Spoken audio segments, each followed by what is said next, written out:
Hello everybody, we're back. I hope you're all fueled on coffee, sweets, chewing gum, whatever you take, whatever your fancy is. Welcome back everybody. Hola. Okay guys, we've had a great morning so far. Lots of content, lots about distribution. Now it's about that wonderful thing that most of the sessions this morning touched on, which is video. Using video across your phones, using video on your desktops, on your iPads. However, one thing that people need to know and that we touched on yesterday and that we will touch on again today is measurement. So actually, how do we know if a video campaign is successful? How do we know if it's really hit the mark? How do we know if it's reached the right consumers at the right time? Well, as we know, it's a little bit of a wild west. So to navigate our way through this wild west and these choppy waters, let me welcome to the stage a friend of mine, a great man, Tourtel, the Senior Vice President for Teads. Thank you.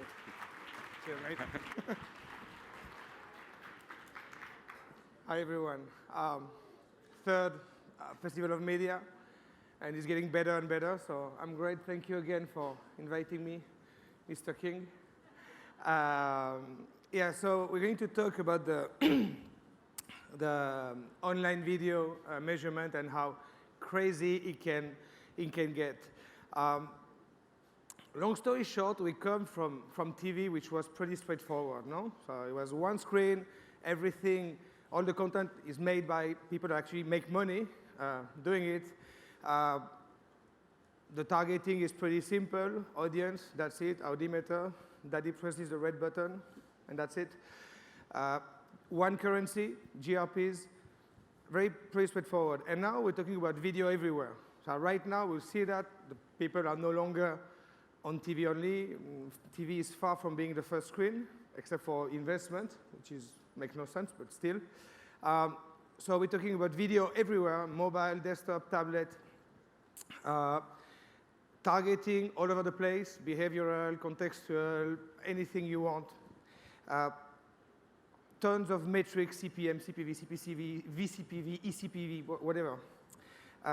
And tons of people selling something different about the same topic. So basically, no currency. Visually, it gives a bit that, no? We all try to put the same content, different metrics in a big ball to try to have a regular way to estimate results. So why is it so wild? First, and I was about not to put it, because I thought 11% of fraud is not that big, until they caught YouTube yesterday. And if you consider that in the 11%, YouTube is not included, and you estimate between 40 and 50% of the whole video market there, we'll see what the results are. But fraud is an issue. Viewability is definitely a massive issue. 60%, more than 60% of the ads are never seen, they're never on the screen. So people will say, yeah, but I buy completed views. That doesn't mean they are viewed. Actually, 26% only of the video completed are viewed, okay? That doesn't mean everything sucks, it's bad, the online video is a bad product because no one sees it. No, it's a question of price. You can't pretend to pay the same price for 100% viewability than for 26%. Until now, everyone was buying that, and everyone was super happy. So it's not fair to penalize online because we're so good we can measure everything. And that's very important, especially for advertisers. Audio is as well very, very important. It has a very big impact on everything, on the result, noticeability of an ad. People really notice your ad. The flip side is that people don't really like to have sound on. They actually tend to hate it, and people tend to like you more if you don't bother them. So we did a lot of research, and I mean, the results are much better in terms of favorability of a brand if your sound is not on. Jerry was talking about targeting. Who can deliver something on target, not on target? It's very, very tricky. In LATAM, we have an issue called data. We don't have that much data. When you see those numbers, that's why we really need data and programmatic, because programmatic is sold at the impression level, so you avoid all the wastage. The context also is fundamental. 15% of online video is delivered on the content that can be perceived as dangerous for the image of a brand. Again, that does not include social video platforms, which actually represent 95% of the online video content available in the world. No? So that means that out of all the video you have, on everywhere you want to consume it, only 5% is made by professionals, by people like Eduardo from Globo, by journalists, by people that really spend time and money to create good content. So if you go, that's a bit tough actually, but if you go granular, you take 1,000 impressions that you don't buy programmatically, and you take out the fraud, and you take out the off-target impressions, and you take out all the views that don't complete, and then you take out the views that have never been seen. They've been completed, but below the fold or whatever. And out of 1,000 impressions, you have 1 left, or 10 left. Again, it's not, that doesn't mean 90% sucks, blah, blah, blah. No, that just means that it's a question of pricing. With us, we have 180, for example. It depends how you do it, and the price varies, no? When you buy something on TV, you have no clue if someone is in front of the screen or not. If you buy an ad on print, you don't know if they're watching the page. So it's exactly the same. That's actually, para los que no saben lo que significa preposterous, como yo, significa absurdo. But that's a really good one. And that defines really well the Wild West Jeremy was talking about. It starts with viewability, because that's, for me, it's pretty straightforward. No? Like, what does viewable mean? It means it can be seen. That's it. There's nothing else. If you can't see it, it's not viewable. End of the story. But right now, it's not really that. I heard that on lots of panels. We need to decide what does viewable mean. Well, for me, it's simple. Not yet. So, for example, the IAB or / the MRC says that 50% of the screen viewable for 2 seconds for video is viewable, 1 second for display. I'm going to show you what it looks like. No? Yeah. So that's 2 seconds, 50% of the ad. Ready? Oh, the connection is very bad. That killed my thing. Well, anyway, 2 seconds is, you don't really have the time to see it. On the other hand, if you do it differently, for example, us, you can see, you start reading an article, the ad is not viewable. Now it is viewable, we start counting. It's no longer viewable, stop counting. Back there, put the sound on.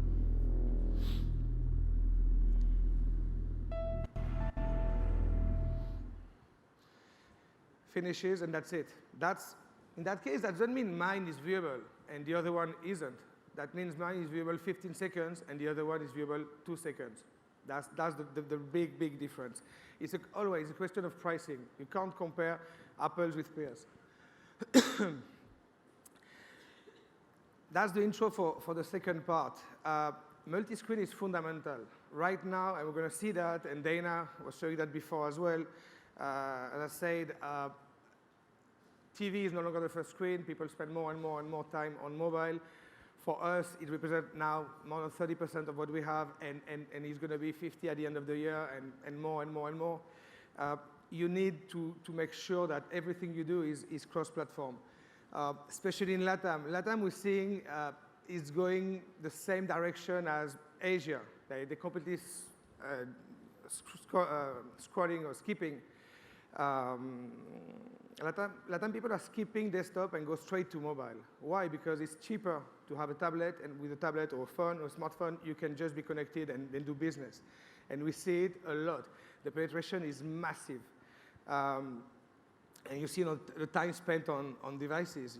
People spend now much more time on those mobile devices. That's a really cool curve, actually. If you see that, and you see it's very clear where what you do, like TV goes like that. So if it's 8 and 8, TV goes like that.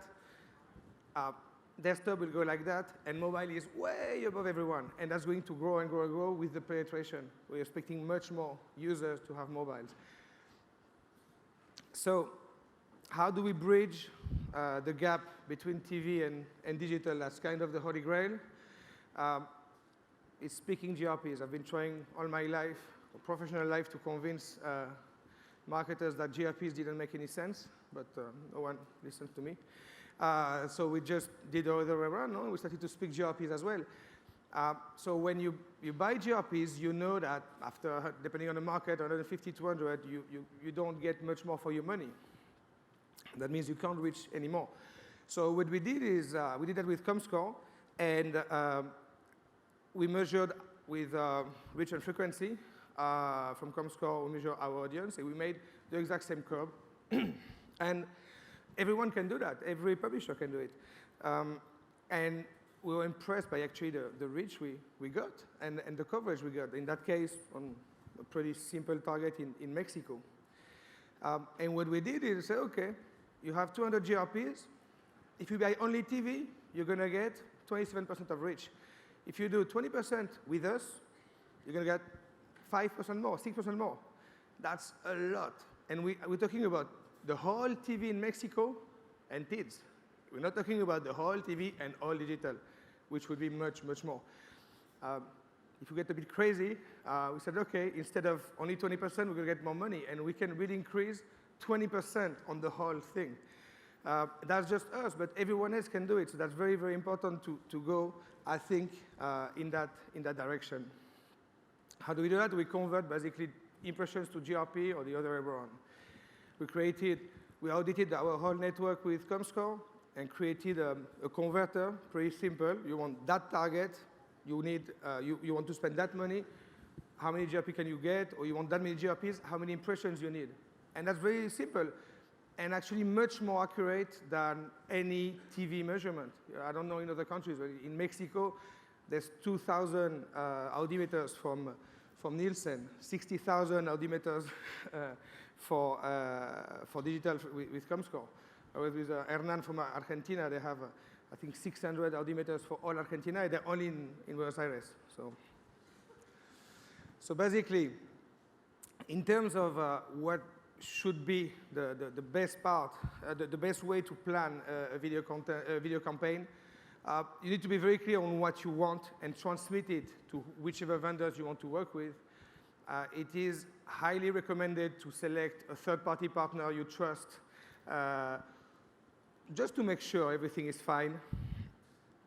Make sure you measure mobile, because if you don't, you lose 1/3 right now and 70% of all the information within 4 to 5 months.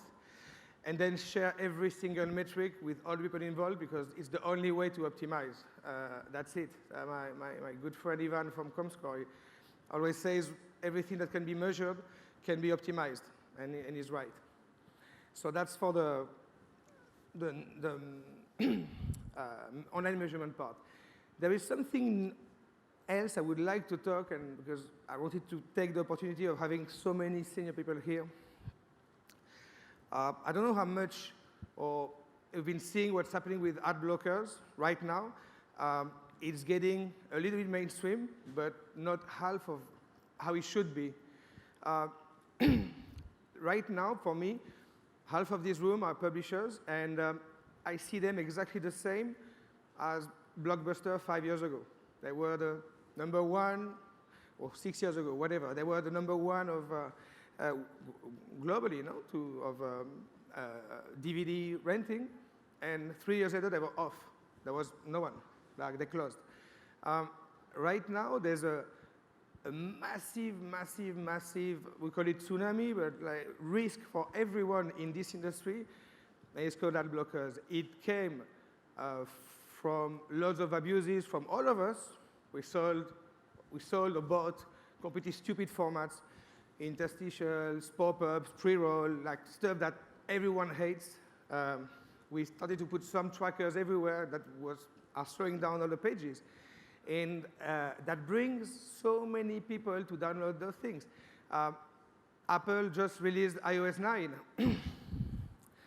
After 2 days, the number 1, 3, and 5 top downloads on the App Store were ad blockers. It's insane. Right now in the US, 50% of the people under 30 years old have an ad blocker. Digital is pretty cool to touch those guys. So it's very, very, very, very, it's not a threat, it's much more than that. It's something that everyone has to realize that exists, and we need to do something as an industry to try changing that, and it won't be easy. So we made a video that I hope a lot of people here, publishers and you guys, will share and talk to your friends and just explain to people that when they download and use an ad blocker, it's exactly the same as going to the library, taking a book, and just leaving without paying. It's stealing. That's it. I had fights with a lot of my friends. So I'm going to show you that.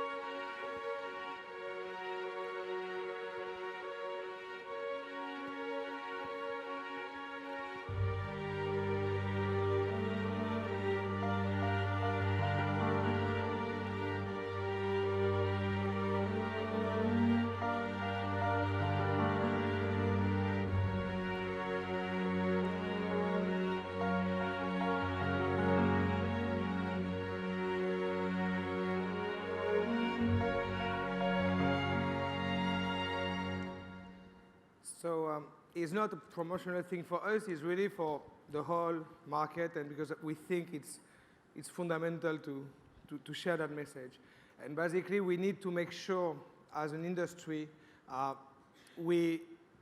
first we need to trust each other, no? So we all need to do the best we can and use third parties whenever needed. We need to make sure we value the media and the content, as Eduardo was saying before.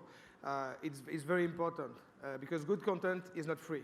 End of the story. If you don't want to see ads, well, you pay for it. You pay $10. The Washington Post did it 2 weeks ago. That was fantastic.